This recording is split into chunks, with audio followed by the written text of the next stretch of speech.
It was 8 o'clock in the morning in Washington, D.C. when Trump, with his trademark energetic gesture, stamped his signature on the executive order that would unleash chaos. It was a 25% tariff on imported Canadian goods, steel, aluminum, and key industrial products, officially justified under the premise of protecting national industry. However, in every newscast and financial outlet, voices of concern echoed, warning of the imminent damage to the relationship with America's closest trading partner. For decades, economic ties with Canada had been a source of stability and prosperity for both nations. But that morning, almost immediately, the first criticisms appeared. Analysts and experts raised the alarm, pointing out that a large percentage of U.S. industrial products depend on Canadian inputs. Some members of Congress, fearing that their districts would be affected by the increased cost of raw materials, rushed to denounce the hastiness of the measure. Reactions north of the border were swift. The Canadian Prime Minister held an urgent press conference where an undercurrent of indignation permeated the atmosphere. Instead of resorting to open confrontation, his speech called for restraint, yet it was clear that his nation would not stand idly by. Canadian economists began discussing mirror tariffs, dollar-for-dollar retaliation, and the looming uncertainty spread like an ominous warning. Meanwhile, at the heart of U.S. industry, executives in automotive manufacturing, appliance production, and infrastructure development were already calculating the impact of having to pay more for Canadian steel and aluminum. Social media lit up with piercing questions. Are we truly protecting ourselves, or are we isolating ourselves from one of our key allies? For many, it was evident that the White House had underestimated the complexity of a highly interdependent economy. And so, it all began. What initially seemed like a political maneuver to bolster national pride ended up lighting the spark of a trade dispute that shook the foundations of decades-long cooperation. The stage was set for a confrontation of unpredictable proportions, and the same question buzzed in every conversation. What would be the real consequences of a trade war between such closely intertwined neighbors? From that moment on, the fate of thousands of jobs, market stability, and the geopolitical balance of North America was at stake. News of the new U.S. tariffs hit Ottawa like a bucket of cold water. Within hours, top Canadian officials convened in Parliament to draw up their plan of action. It was a historic moment. In the face of the White House's decision to impose a 25% tariff on Canadian products, Canada responded with equal resolve, announcing reciprocal tariffs of more than $30 billion on U.S. goods. From fruit juices and cosmetics to essential household items, the list of targeted products was extensive, clearly meant to make an impact on the southern neighbor's economy. Despite the forcefulness of the measure, Canadian authorities maintained that it was strictly a defensive response. "We are not looking to escalate the conflict," declared the Prime Minister, emphasizing that the priority was to shield Canadian industries and workers from the looming economic blow. Yet a quick glance at the serious expressions of Parliament members was enough to understand that there would be no turning back. At the same time, Canadian provinces did not remain idle.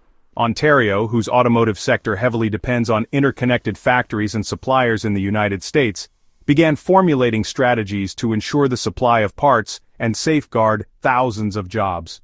The province's premier addressed the press, pointing out that if tariff pressure did not subside, they would seek out new trading partners and accelerate agreements with other markets, including Europe and Asia.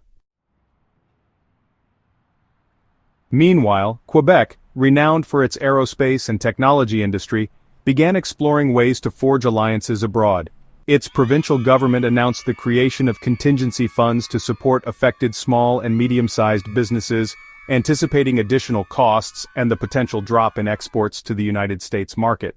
Even British Columbia, on Canada's west coast, considered imposing specific levies on United States trucks passing through its territory, aiming to apply direct pressure on the White House and protect its export routes to Asia. The determination shown by each province conveyed a unified message. Canada would not easily yield to tariff attacks. Across the border, affected sectors in the United States started calculating the cost increases for goods that, until then, had flowed relatively freely. Farmers, distributors of basic products, and importers of mass consumer goods began to worry about the possible repercussions for their businesses. Thus, the second chapter of this trade conflict took shape. Far from being a simple clash between two nations, Canada's response made it clear that this tariff war would unfold on multiple fronts, from the federal level down to the independent strategies of individual provinces.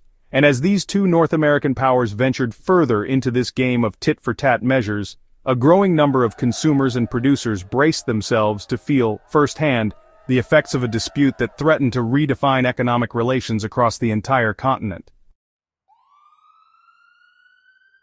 Daily life in Alaska, where isolation and vast distances turn every kilometer into a precious resource, is now facing an unprecedented challenge.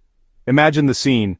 Every morning in cities like Anchorage and Fairbanks, trucks loaded with essential goods line up along the Alaska Highway, a vital artery stretching 2,450 kilometers through the majestic landscapes of British Columbia and the Yukon. This road isn't simply a highway, it's the backbone supplying over 80% of the goods entering Alaska. With the implementation of additional tariffs on U.S. trucks, the cost of transporting these goods is rapidly becoming unsustainable.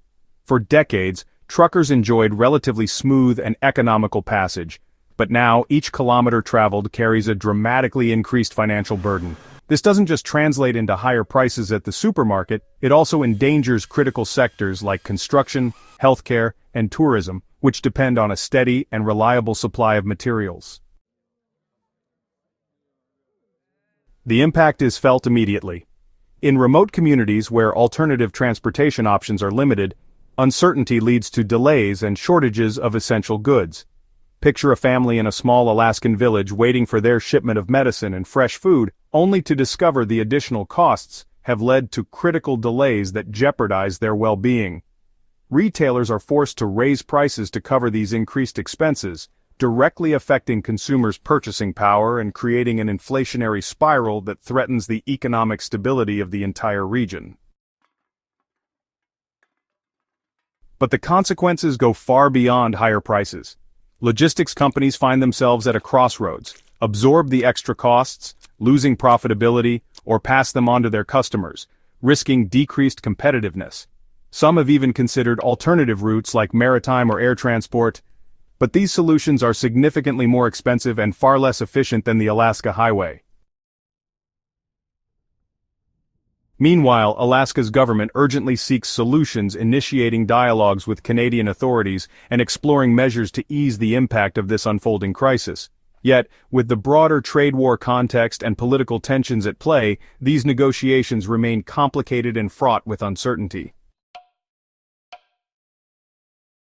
In short, the additional tariffs on U.S. trucks along the Alaska Highway are triggering a chain reaction that impacts everything from household economics to logistical infrastructure stability in Alaska. Each shipment traveling those critical 2,450 kilometers is now a decisive factor in the well-being of Alaskans, proving that in a region where every resource counts, even a slight disruption in the supply chain can have devastating consequences. Now, the looming question for Alaska is whether it can adapt quickly enough to this harsh new reality, or if eventually, this logistical crisis will evolve into an existential threat for such a unique and challenging territory. When prices in Alaska started to rise dramatically, few imagined the reason would be directly tied to a highway thousands of kilometers away. But that's exactly what happened. The Alaska Highway, a crucial route connecting the state with the rest of the United States through British Columbia and Yukon, suddenly became the epicenter of an unprecedented logistical crisis. Practically overnight, essential goods like fresh meat, vegetables, dairy products, and medications saw alarming price hikes. Items that families once bought without worry suddenly became unaffordable for many. In remote regions where alternatives are extremely limited, the situation quickly became even more critical. Residents in isolated communities rapidly felt the impact. Shortages shifted from a distant possibility into a harsh everyday reality. With each truck crossing the border forced to pay additional tariffs, transportation costs soared, leaving local businesses no choice but to pass those increases directly onto consumers. This wasn't just about high prices, it posed a direct threat to the food and health security of thousands. Clinics and hospitals began struggling to acquire even basic medical supplies, putting essential treatments at risk. Families, particularly those with small children or elderly members, found themselves making difficult decisions about what they could afford and what they would have to leave behind. In major cities like Anchorage and Fairbanks, concern continued to mount. Supermarket shelves emptied more rapidly, and growing uncertainty led some consumers to panic buy, placing even more pressure on an already weakened supply chain. This crisis has made one thing clear: an apparently distant political decision can have real, immediate, and painful consequences. While politicians in Washington and Ottawa continue debating tariffs and retaliations, thousands of Alaskan families are already living the effects of a trade war that threatens to permanently alter their way of life. The remaining question is whether those in power will act swiftly enough, or if Alaska will continue to pay the heaviest price in this economic conflict. The trade conflict between the United States and Canada is nearing a critical turning point. This time, the threat extends beyond economic impacts. It could also affect the energy sources that power millions of homes and businesses every day. Why would this energy crisis be so devastating? The answer lies in America's deep dependence on Canadian oil. Every day, Canada supplies more than 60% of the crude oil imported by the United States, positioning itself as America's largest and most critical energy partner. Yet, in the midst of the trade war sparked by tariffs imposed by the Trump administration, this energy alliance now hangs by a delicate thread.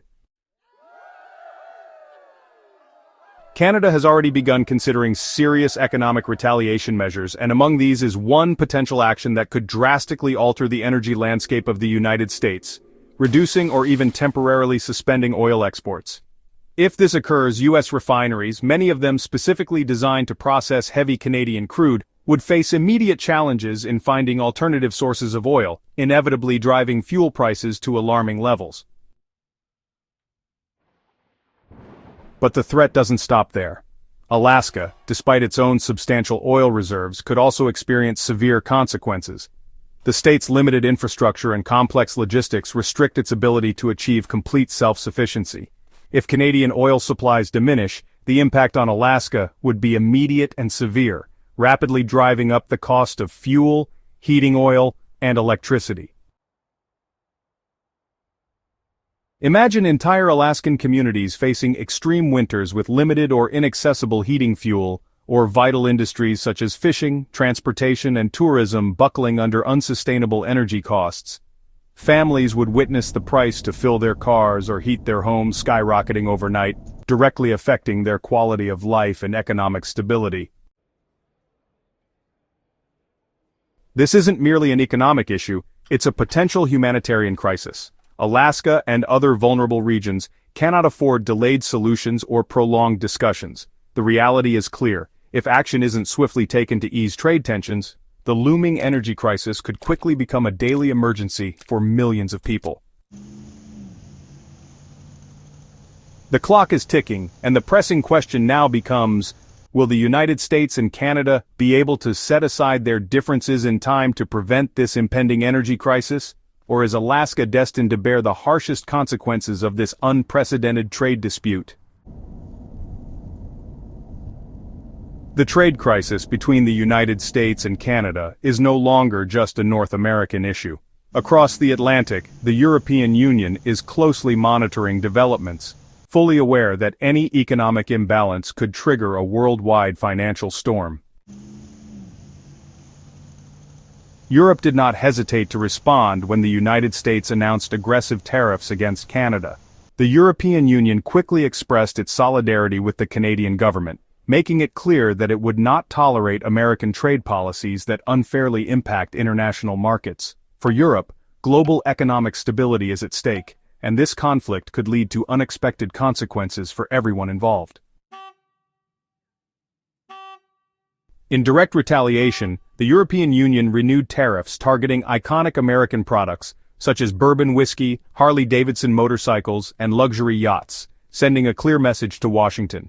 European economic sectors have already begun to feel the anxiety. In Spain, cava producers, whose American market is vital, face potential U.S. tariffs as high as 200%, threatening thousands of jobs and millions of euros in exports. However, not all European leaders agree on the best strategy to confront the United States. Italian Prime Minister Giorgia Meloni called for caution, questioning whether retaliating with additional tariffs was truly the best solution, or if it would simply escalate tensions further, leading to a damaging trade war with no winners. Meanwhile, agricultural producers in France, Spain, and Italy are urging their governments to swiftly implement measures that protect their markets and prevent further escalation of the conflict. One thing is clear, this trade dispute has expanded far beyond North American borders. The tariff battle initiated by the Trump administration now threatens international economic stability. Europe has decided that it will not stand by idly while a global crisis unfolds. The world anxiously awaits the next moves, knowing that any misstep could impact millions of lives across the globe.